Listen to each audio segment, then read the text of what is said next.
하나님 바라보며 살기를 원합니다. 부족한 종의 입술을 주장하셔서 생명의 말씀을 전하는 도구로만 사용하옵소서. 감사하옵고 주님의 이름으로 기도 올렸나이다. 아멘. 할렐루야. 앞에 뒤에 사랑합니다. 축복합니다. 인사하세요. 네.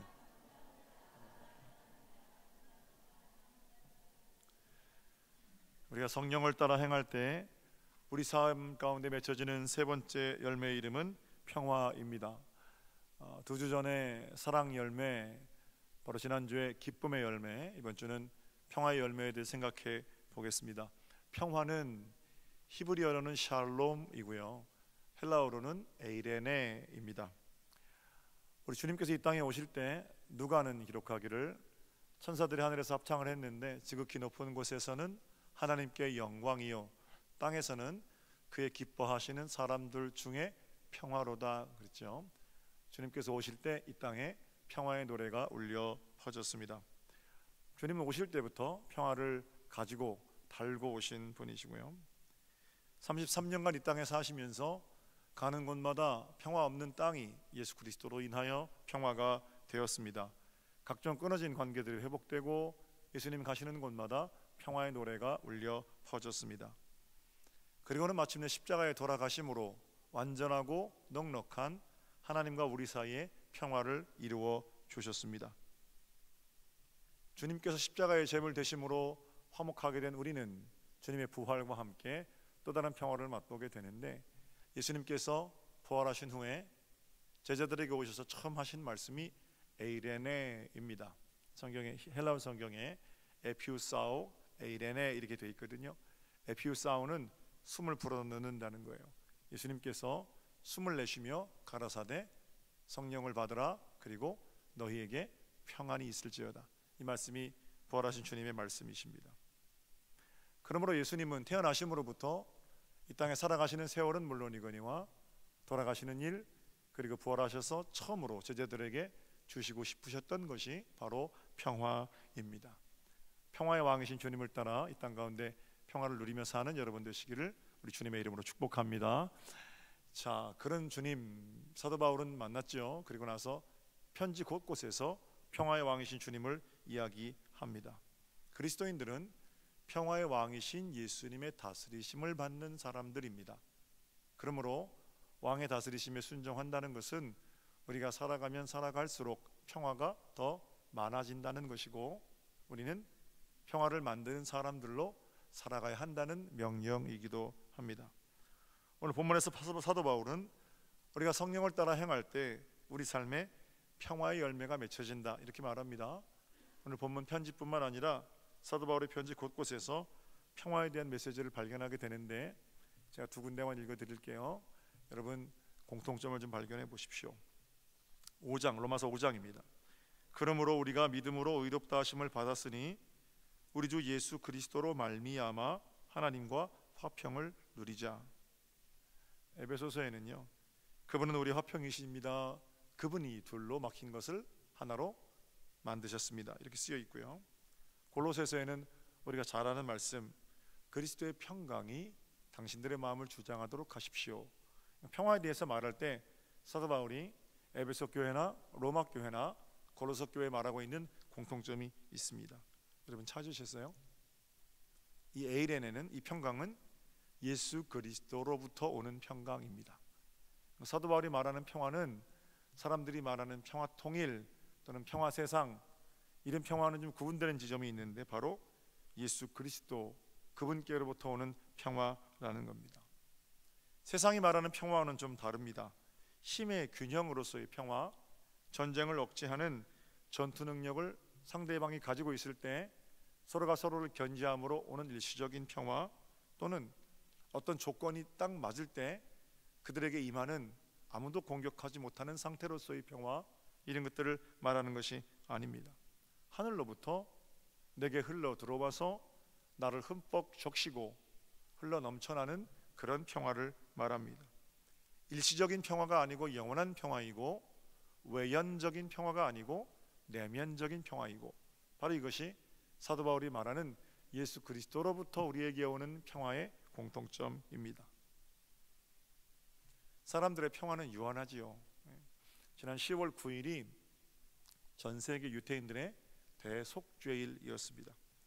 전 세계 유대인들은 회당에 모여서 자신의 죄를 내려놓고 하나님과 화해하는 그런 시간을 가져왔지요. 바로 그 날이거든요. 그런데 지난 10월 9일 기사에 보니까 독일의 하알레 지역에서 유대인 회당을 향한 총격이 이어졌고 그 총격으로 2명이 죽었고 수십 명이 부상을 당했다, 이런 기사가 있었습니다. 독일 나치 전범들의 문제를 깔끔하게 처리했다는 선진국 독일 땅에서 유대인 회당을 향해 공격이 가해졌습니다. 배우가 누구냐? 유대인 극우정당 사람들이 벌인 일이랍니다. 유대인 극우정당이라는 사람들은 다 기독교인이거든요. 극우 기독교인들이 유대인 회당을 향해서 총격을 가한 사건이지요.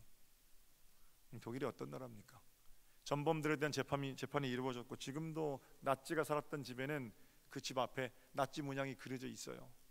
그 정도로 역사의 잘못에 대해서 단죄하는 일은 물론이거니와 정신을 바로 세우겠다고 지금도 사과하고 있는 나라가 독일이지요. 후손들에게 우리의 조상이 나치였다라는 부끄러운 과거를 여과 없이 가르침으로 다시는 그런 과오를 범하지 않겠다는 가열찬 결단이 있는 그런 나라이기도 합니다. 그리고 나서 독일 가운데 이루어진 것은 평화, 그건 맞습니다. 그러나 그 평화로운 나라 독일에서 물론 일부 사람들이 이기는 합니다만 유대인들을 향해 총격전이 벌어졌다는 사실은 우리가 말하는 평화가 얼마나 유한하고 가변적인가를 볼 수 있는 대목입니다. 공교롭게도 지난 10월 3일은 독일 통일 30주년을 맞이하는 날이었습니다. 우리나라는 지금 더 오랫동안 갈라져 있지만 독일은 서독과 동독으로 분열되어서 약 45년 동안 장벽을 쌓고 서로를 미워했습니다. 1990년에 그들이 극적으로 통일을 이루었고 30주년 맞는 행사가 대대적으로 벌어지기도 했죠. 그러나 그런 나라에서 우리도 따르고 싶은 갈라졌던 한 민족이 갈라졌다가 두 개가 되었다가 하나로 모여진 그 땅에서 사람을 총으로 쏴 죽이는 일이 며칠 전에도 이념 때문에 벌어졌다면 선진국임을 자처하는 나라가 이룬 평화가 아무리 좋아 보여도 그건 일시적이고 외연적인 평화라는 사실을 부정할 수는 없을 겁니다. 그러나 하나님의 평화는 다릅니다. 이 평화는 상황이나 조건으로부터 오는 평화가 아닙니다.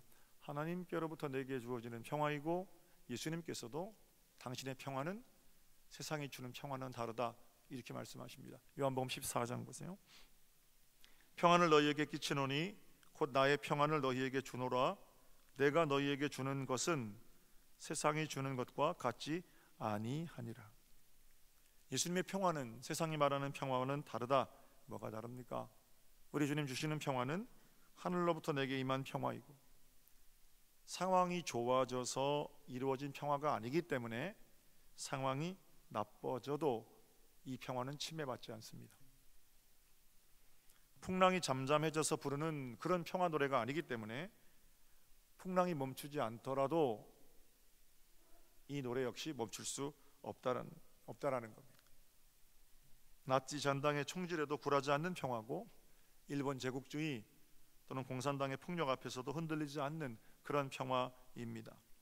가난해도 빼앗길 수 없는 평화이고 병들어도 물러섬이 없는 놀라운 하늘 평화, 바로 이것이 예수님께서 우리에게 말씀하시는 그분으로부터 우리에게 오는 평화입니다. 성경에는 이런 하늘로부터 내게 임한 평화를 누린 사람들이 참 많습니다. 제가 소개해드려도 끝이 없을 테지만 이제 한 인물만 소개해드리면 기원전 586년에 남왕국 유다가 바벨론이라는 큰 나라에 의해서 멸망하게 됩니다. 그리고 나서 바벨론의 지혜로웠던 왕 느부갓네살은 남왕국 유다에 있는 똑똑한 소년들을 잡아서 가는데 그때 끌려간 소년들 이름 다니엘, 사드락, 메삭, 아벳느고, 혹시 다니엘과 세 친구들이라고 불리는 자들도 바벨론으로 끌려가게 됩니다. 이스라엘 사람들이 아주 똑똑하잖아요. 그러니까 그 똑똑한 사람들을 바벨론식으로 교육시켜서 그 나라의 인재로 삼고 싶은 느부갓네살 왕의 어떤 마음입니다. 왕의 마음에 쏙 들었습니다. 그런데 문제가 생기죠. 이 아이들은 하나님께로 뜻을 정한 아이들이었기 때문에 왕이 들여놓은 신상 앞에 절하지 않는다는 겁니다. 지혜로운 아이들과 느부갓네살을 따르던 충신들 사이에 틈이 생겼고 불편한 동거가 시작되었습니다. 그러던 어느 날 왕이 꿈을 꿨는데 그 똑똑하다는 느부갓네살의 수하들이 아무도 그 꿈을 해석하지 못합니다. 다니엘의 세 친구들은 하나님의 인도하심으로 왕의 꿈을 해석해 주는 일이 벌어지게 되죠. 실력을 인정받게 되고 급기야 그 소년들이 높은 주요 관직에 오르게 됩니다. 관직에 오르니까 사람들의 타겟이 되잖아요. 신하들과 그들 사이에 반목과 질신은 더 깊어졌을 뿐만 아니라 신하들의 일거수일투족이 사람들의 눈에 들어오기 시작한 겁니다. 관직에 올랐다면, 그리고 느부갓네살이 인정하는 주요 보직을 가지고 있다면 마땅히 왕이 들여온 신상 앞에 절을 해야 할 것입니다. 그러나 그들은 여전히 거기서도 절하지 않았지요. 왕은 세 친구들은 왕의 화를 돋구게 되고 결국 왕은 그 세 친구를 불구덩이에 던지라 이렇게 명령하게 됩니다. 그때 세 친구가 했던 고백입니다. 다니엘 3장에 보면 그들 사이에 아주 긴박한 대화들이 좀 있어요. 그 대화가 끝나고 이놈들이 나를 섬기지 않는구나 라는 걸 깨달은 왕이 불구덩이에 집어넣는다 이렇게 말했을 때 친구들이 한 대답입니다. 다니엘 3장에 보면 왕이여, 우리가 섬기는 하나님이 계시다면 우리를 맹렬히 타는 풀무불 가운데에서 능히 건져내실 겁니다. 왕의 손에서도 건져내시리이다. 그러나 그렇게 하지 아니하실지라도 왕이여, 우리가 왕의 신들을 섬기지도 아니하고 왕이 세우신 금신상에게 절하지도 아니할 줄을 아옵소서. 왕이 자고로 왕이면 자기 마음대로 다 돼야 되잖아요. 근데 이 교만한 사람은 자기 마음대로 안 되는 걸 못 견디는 거거든요. 내가 맞는 대로 안 되는 걸 못 견디는 게 교만해서 그래요. 왕이 얘들아 저 불 온도를 7배를 올려라. 7배를 올렸다는 것은 100도가 700도가 되었다는 게 아니라 아주 극렬하게 완전하게 뜨겁다는 겁니다. 얼마나 뜨거웠냐면 그 세 친구들을 데리고 가서 불에 넣는 그 신하들이 타 죽을 정도로 그렇게 뜨거운 불이었죠. 성경이 뭐라고 전합니까? 세 친구가 불구덩이에 들어갔는데 가만히 보니까 셋이 아니라 넷이 있는 것처럼 보였고 곁에만 가도 타 죽는 그 불구덩이에서 나온 사드락, 메삭, 아벳느고가 머리털도 그을리지 않았고 겉옷빛도 변하지 않았으며 불탄 냄새도 없었다. 믿을 수 없는 일이 벌어집니다. 그리고는 왕이 그 일을 보고 선포하는 겁니다. 이제 누구든지 그들이 믿는 하나님을 경솔히 말하는 자는 죽임을 면하지 못할 것이다. 이렇게 사람을 구원하는 신이 또 어디 있느냐? 왕의 입술에서 나온 말입니다. 놀라운 일이죠. 다니엘도 비슷한 경험을 합니다. 사자굴에 들어가게 됩니다. 풀무불이 아니라 다니엘은 사자굴에 들어가게 되는데 사자굴에서 건진받은 다니엘이 나와서 한 얘기가 다니엘 6장입니다. 읽어드릴게요. 나의 하나님이 이미 그의 천사들을 보내어 사자들의 입을 봉하였으므로 사자들이 나를 상해하지 못하여 싸우니 이는 나의 무죄함이 그 앞에 명백함이오며 또 왕이여 나는 왕에게도 해를 끼치지 아니하였다 하니라. 다니엘과 세 친구들은 풀무불에서 또는 사자굴에서 평화를 누릴 수 있었습니다. 불이 꺼진 게 아니고요, 기도했더니 불이 일순간에 꺼졌더라. 기도했더니 사자들이 전부 다 죽은 척 또는 죽었더라. 여전히 불은 불이고 여전히 사자는 사자입니다. 그러나 불과 사자를 주관하시는 하나님께서 그들과 함께 계시다는 사실을 믿음으로 그들은 평화를 누릴 수 있었습니다. 하늘 평화는 바로 이런 평화입니다.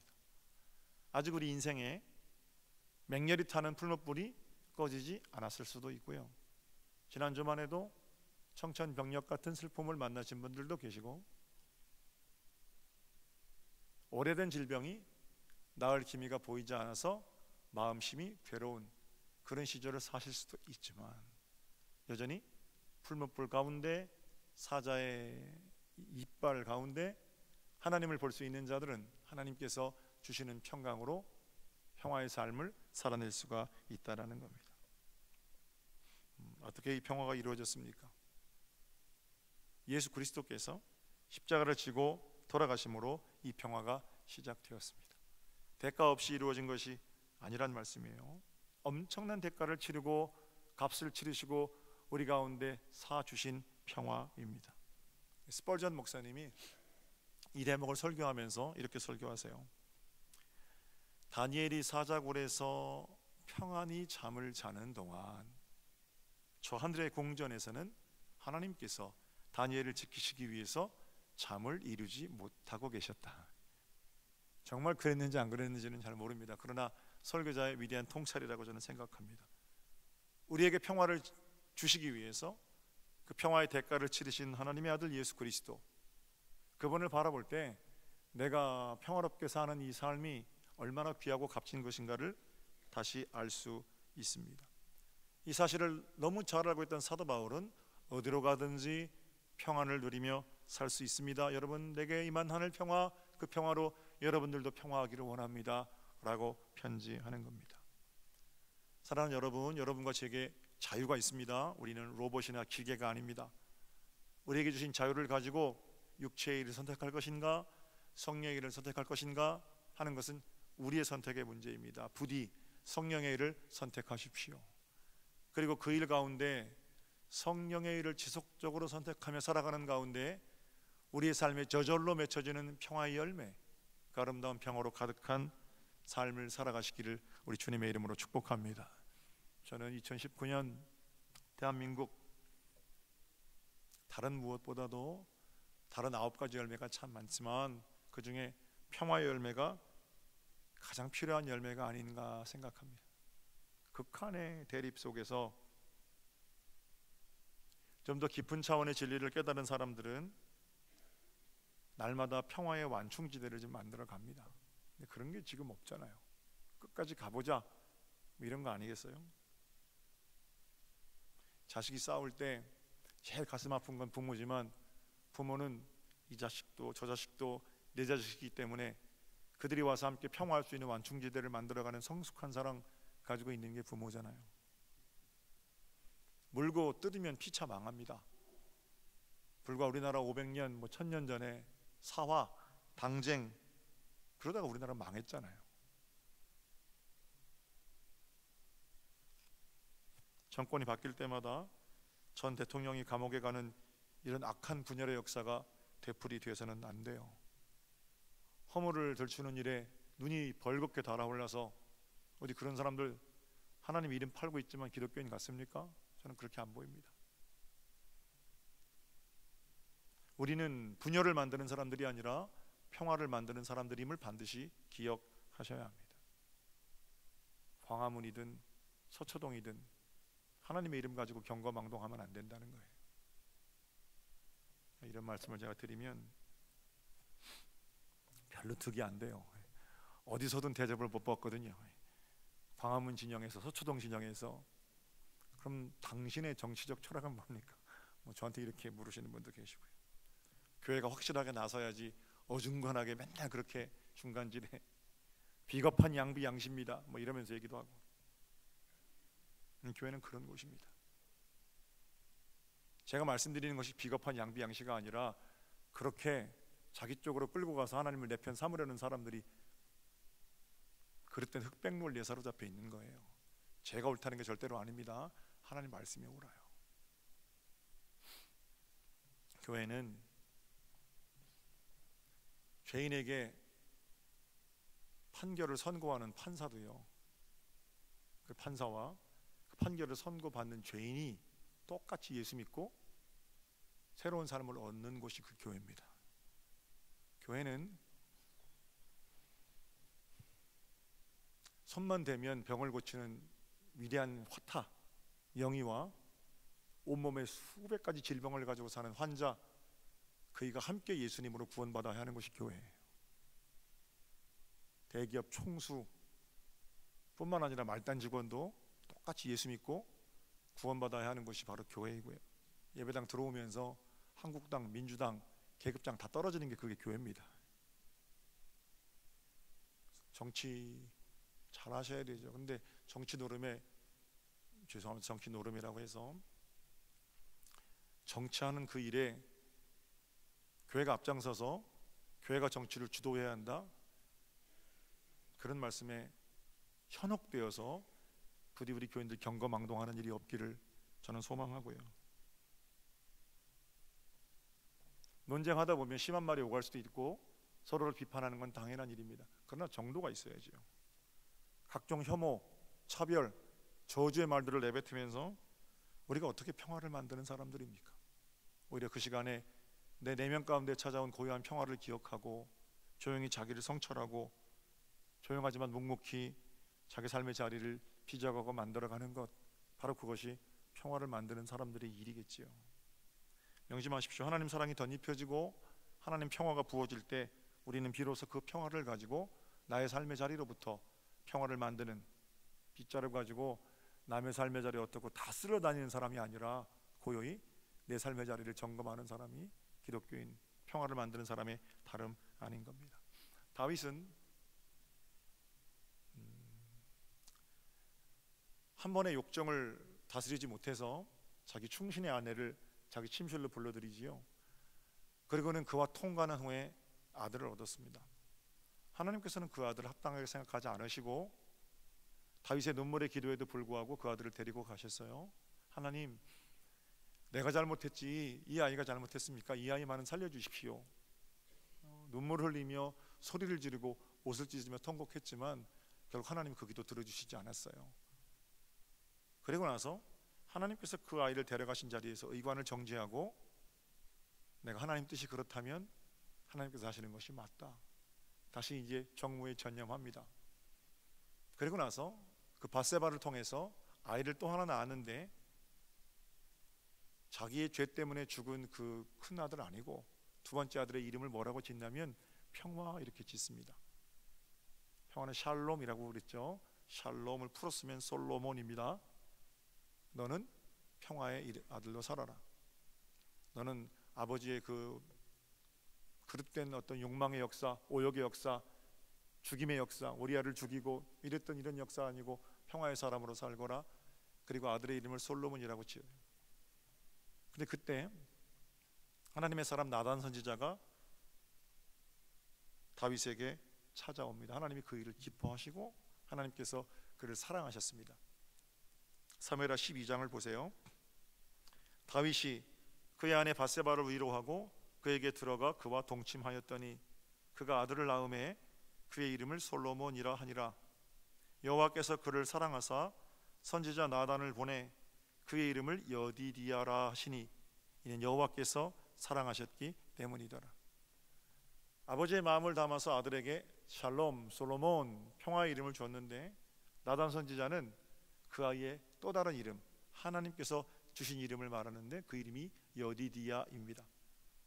그러면 솔로몬의 이름은 솔로몬 여디디아가 되는 거죠. 솔로몬은 아버지가 지은 이름이고 여디디아는 하나님께서 주신 이름입니다. 솔로몬은 아까 말씀드린 것처럼 평화 이런 뜻이고요, 여디디아는 하나님께로부터 사랑을 덧입었다 이런 뜻입니다. 합치면 뭐예요? 진짜 평화는 하나님께로부터 사랑을 덧입을 때 비로소 진짜 평화가 된다라는 겁니다. 아버지의 바람으로 솔로몬의 삶을 살아내는 것이 귀하지만 세상이 말하는 그런 평화, 재물이 주는 평화, 힘이 주는 평화, 지식이 주는 평화, 권력 균형이 주는 평화, 이런 평화가 그냥 솔로몬이라면 하나님께로부터 사랑이 덧입혀져서 오는, 하나님께로부터 흘러나오는 평화는 바로 솔로몬 여디디아이고, 진짜 솔로몬이 솔로몬의 삶을 살 수 있는 것은 하나님께로부터 이 평화가 시작되었음을 기억하는 것으로부터 진정한 평화의 삶을 살아갈 수 있다라는 겁니다. 그리고 여러분, 솔로몬의 인생을 보세요. 솔로몬이 언제 솔로몬일 수 있었습니까? 세기가 부러워하는 명판결 또는 다윗 왕도 건축하지 못했던 위대한 성전 건축 업적이 얼마나 많아요. 솔로몬이 그 위대한 업적을 감당할 땐 전부 여디디아임을 직시할 때, 하나님께로부터 이 모든 것이 왔음을 기억하고 있는 동안 솔로몬은 그저 솔로몬이었습니다. 그러나 솔로몬이 자신이 여디디아임을 망각했을 때 그는 이방신들을 끌어들였고 그의 재물은 하나도 평화를 이루는 데 사용되지 못했고 그의 자손의 때 왕국은 분열되었으며 마지막에 실정한 왕으로 손가락질을 받게 되었잖아요. 사랑하는 여러분, 우리는 사실은 하나님께서 주신 솔로몬을 살면서 그 솔로몬이 여디디아임을 잊고 살 때가 너무 많습니다. 내게 주신 재물도, 내게 주신 건강도, 내게 주신 그 똑똑함도, 내게 주신 강철 같은 체력도 전부 평화의 도구로 사용되기를 원하는데, 사람 사이의 조건이 맞으면 그건 평화할 수 있다, 이게 우리 생각이에요. 그러나 예수 그리스도 그분을 바라보며 하나님께로부터 내게 들어온 평강의 근본이었던 그분을 생각하는 동안 우리는 우리의 솔로몬, 우리의 샬롬이 하나님께로부터 온 것임을 기억하는 가운데 비로소 완전하고 넉넉한 평화를 이룰 수 있다는 겁니다. 평화의 땅으로 여러분의 가정을 만들어가고 싶으세요? 관계를 잘 조절하시겠습니까? 아니에요. 하나님 앞에 엎드리네요. 하나님께서 부어주시는 평화, 그 평화로만 내 마음이 평강으로 넘칠 수 있음을 기억하면서 거기서부터 다시 시작하는 겁니다. 평화가 무너졌습니까? 하나님과 어떤 관계가 무너졌습니까? 예배하는 일, 기도하는 일, 말씀 보는 일, 그 하나님과의 평화가 회복되면 세상의 어떤 풍랑도 우리는 두렵지 않습니다. 내 마음에 이루어 넘치는 평화로 우리 주변을 적셔낼 수 있기 때문입니다. 그 어떤 것에도 굴하지 않는 하나님의 평화를 가지고 세상 가운데로 나가십시오. 그곳에서 하나님의 평화를 만들어가는 여러분 되시기를 우리 주님의 이름으로 축복합니다. 아르헨티나 잘 다녀올 테니까 여러분 다음 주 감독님 말씀의 은혜 많이 받으시고, 10월 마지막 주에 인내의 열매를 가지고 다시 만날 겁니다. 평화의 사람으로 2주 만에 만날 텐데 보름 동안 여러분의 가정이 더 평화로운 자리로 하늘 평강으로 흘러넘치기를 다시 한번 주님의 이름으로 축복합니다. 후렴만 찬송할까요? 평화 평화로다 하늘 위에서 내려오네 그 사랑의 물결이 영원토록 내 영혼을 덮으소서. 후렴만 다시 한번 하겠습니다. 평화 평화로다 평화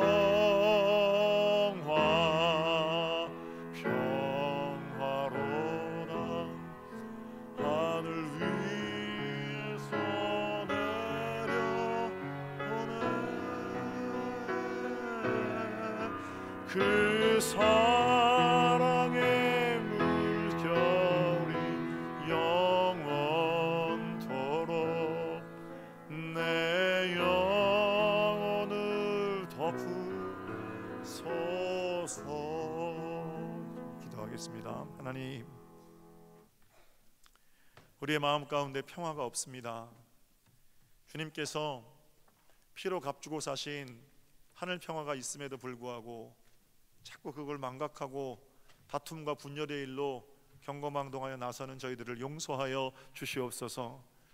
먼저 이루어진 하늘 평화로 우리의 삶이 진정한 평화를 누리게 하시고, 나 때문에 우리 가정, 나 때문에 우리 직장, 나 때문에 이 나라 대한민국이 평화로운 터가 되기를 원하오니 주님 우리를 평화의 도구로 사용하여 주시옵소서. 이번 한 주간 우리가 밟는 땅이 예수 그리스도 그 충만한 평화로 넘치기를 원하오니 주님 부족하지만 우리를 사용하실 때 당신의 영광의 능력이 나타나게 하옵소서. 감사하옵고 주님의 이름으로 기도 올렸나이다.